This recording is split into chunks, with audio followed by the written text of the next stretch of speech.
Bonjour à tous et à toutes et bienvenue à une nouvelle édition de votre JT d'Agri 85 TV. Tout de suite le reportage sur l'Assemblée Générale de la CAVAC qui s'est tenue ce vendredi.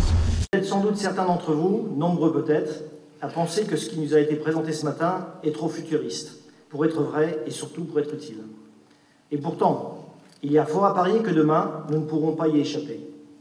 Et à la vitesse où le temps passe, demain, c'est vraiment demain. Cette année 2015, elle est marquée principalement par deux périodes. Une première période où je pense beaucoup d'agriculteurs voyaient encore d'une manière positive l'agriculture, et une deuxième période avec l'effondrement des prix sur lesquels aujourd'hui on voit que les gens ont peine à se projeter dans l'avenir.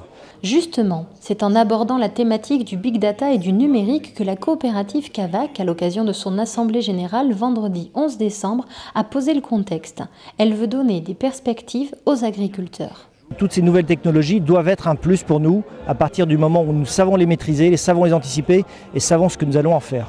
La co-créativité en mode maillet coopératif, c'est vraiment ce vers quoi il va falloir aller, et c'est là que l'avantage comparatif va se jouer demain dans les territoires. Quand on fait aujourd'hui, on prend le peine encore de faire 19 assemblées auprès des producteurs, c'est une véritable volonté de fonctionnement démocratique que nous voulons appliquer à l'ensemble du territoire, à l'ensemble des adhérents. À l'issue de cette matinée, des certitudes donc, nous sommes aux prémices du big data agricole et le métier d'agriculteur va évoluer, épaulé par toutes ces données et les analyses qui en découlent.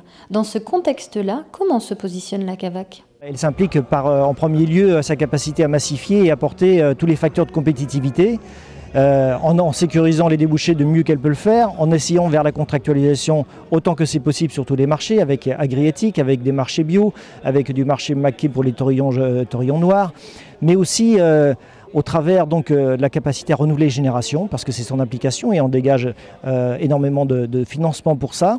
Et puis également la capacité à apporter demain ces nouvelles technologies qui vont être nécessaires pour l'agriculture, que ce soit au travers la capacité à enregistrer tout ce qui est réglementaire et le transformer en opportunité pour les exploitants, par un retour, par une meilleure connaissance, prise de données qui pourront analyser, améliorer. Et donc au travers également le conseil et la capacité, je dirais aussi, à mettre en réseau, en relation l'ensemble des adhérents de la coopérative grâce à ces nouvelles, je dirais, technologies qui vont permettre d'augmenter la puissance collective de chacun. Mardi 1er décembre, une soixantaine d'exploitants ont participé à une matinée de démonstration du N-Sensor proposée par Soufflet Atlantique, Yara et la SARL Porcher à Saint-Martin-des-Fontaines. Un rendez-vous pour approfondir la découverte de cet outil d'aide à la décision qui calcule et module en instantané les apports d'azote tout en tenant compte de la variabilité d'une parcelle. Utilisable sur toutes les céréales à paille et pour l'épandage d'engrais solides ou liquides, le N-Sensor se présente sous la forme d'une rampe dotée de 4 capteurs et d'un GPS. L'appareil en fait mesure la lumière réfléchie par la plante, ce qui va lui permettre de connaître donc la masse végétative de la culture et sa teneur en chlorophylle. En fonction des différents réglages que l'on aura rentrés dans la machine, il va envoyer un ordre à l'épandeur d'engrais en lui disant à tel endroit il faut mettre telle quantité de produit. Le bénéfice il est double. Il est d'abord environnemental puisque on ne va pas forcément mettre plus d'azote ou moins d'azote, on va mettre ce dont la plante a besoin. La seconde économie, et c'est vraiment la plus importante, c'est d'accéder au niveau de protéines recherché par nos acheteurs de céréales pour arriver à répondre aux critères de l'exportation. Les pays tiers qui sont nos clients, notamment les pays d'Afrique du Nord, demandent des normes qui peuvent aller jusqu'à 12% de protéines pour certains pays. Donc il faut essayer d'atteindre au moins la norme requise. Donc il y a différents outils qui existent, mais le N-Sensor fait partie des outils les plus pratiques, parce qu'on va gérer directement le besoin de la parcelle et apporter la réponse en direct. Pour ce dernier épisode du Best-of de Tech Élevage, rendez-vous au bar de l'innovation. Lieu emblématique du salon et point de rendez-vous des concours Agreen Startup et Agreen Proto, le bar de l'innovation a attiré les curieux accueillis par Nao. Le jeudi 19 novembre, Camille Vaziaga est venue y présenter son livre blanc « Les défis d'une agriculture connectée dans une société numérique » ou comment repenser la manière de produire, de distribuer et de consommer. Notre livre blanc il est organisé en 3 parties.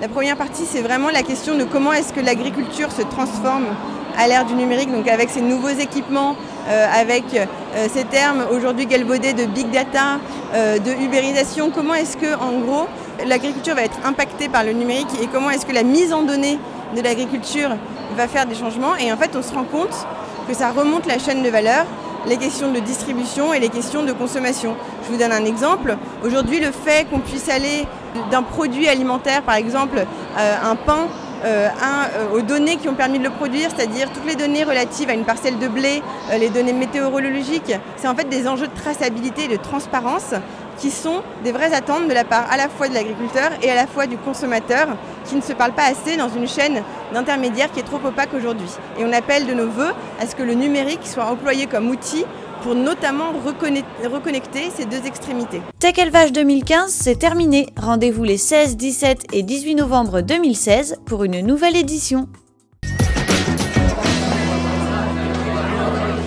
Les unions cantonales de SEA se sont poursuivies cette semaine. À La Roche-sur-Yon, les agriculteurs se sont montrés satisfaits des services proposés par la FDSEA dans un contexte de conjoncture morose.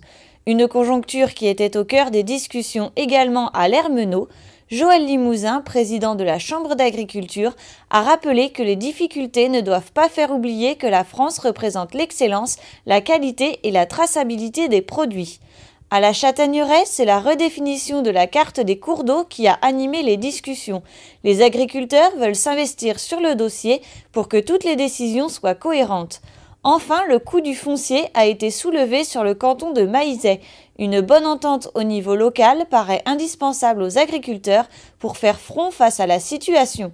La semaine prochaine, rendez-vous dans les cantons du Poiré-sur-Vie, Chantonnay, Les Essarts, Fontenay-le-Comte, Saint-Gilles et Chaillé-les-Marais. Plus de 150 éleveurs et acteurs de la filière veau ont participé à la deuxième édition de la journée Le Veau des métiers, une passion, organisée par l'interprofession régionale Veau-Loire jeudi 3 décembre.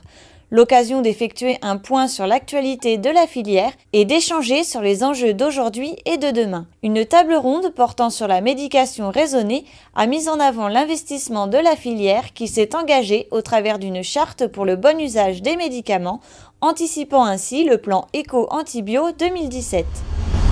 Jeudi 3 décembre, l'association des producteurs d'oue de Chantonnay s'est réunie en assemblée générale. Les facteurs provoquant des hématomes sur les poulets et cause de déclassement des carcasses ont été au cœur des discussions. Les producteurs sont aujourd'hui pénalisés à hauteur de 25% sur les hématomes. Ils souhaitent connaître les statistiques sur les causes directement liées aux éleveurs pour ne pas être pénalisés à tort. Lundi 7 décembre, une dizaine de représentants des filières animales et végétales de la FDSEA 85 et des JA de Vendée se sont rendus au centre hospitalier départemental de La Roche-sur-Yon pour contrôler l'origine des produits qui y sont consommés. Une vérification en cuisine et dans les frigos a permis de constater que tous les produits n'étaient pas d'origine française. Antoine Loubrieux, directeur des achats et de la logistique au CHD, s'est montré ouvert à un travail en collaboration avec les agriculteurs. Les JA des herbiers étaient mobilisés pour le Téléthon le week-end dernier. Découpage et punch au lait ont permis de récolter des dons versés à l'Association française contre les myopathies. Voilà, votre JT d'Agri 85 TV se termine. Très bonne semaine à tous et à toutes et à vendredi prochain.